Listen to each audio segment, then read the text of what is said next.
Quand on ne croit pas suffisamment en soi-même, en sa conscience personnelle et en sa mission en tant que personne, on tend à profiter de chaque signe pour prouver sa propre valeur, sa supériorité. On a du mal à laisser tomber les préjugés et à devenir l'ami de quelqu'un, de rejeté, d'exclu par le groupe social auquel on adhère.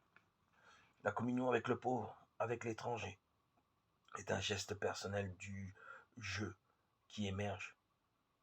Elle n'est pas le fait du groupe. Elle peut être même en contradiction avec la vision du groupe. Elle affirme une autre réalité, une autre valeur, une autre ouverture.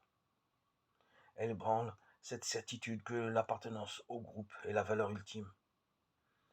Cette conversion, qui est une affirmation du jeu personnel au-delà du groupe, peut s'accompagner d'angoisses profondes. Elle pourrait entraîner les mêmes angoisses chez un Russe à l'époque stalinienne qui aurait cherché à entrer en contact avec un étranger en visite à Moscou, ou chez un Américain qui aurait eu un ami communiste au temps de la chasse aux communistes, ou chez un catholique qui aurait prié dans une église protestante avant Vatican II, ou chez un jeune d'un groupe de durs et de forts qui s'attacherait à une personne avec un handicap mental. Ce sera la même chose pour une personne individualiste et cynique, entourée d'amis cyniques, qui affirme son désir de suivre Jésus dans une église pour être plus pleinement elle-même, pour accéder à une liberté intérieure plus grande. On est alors suspect.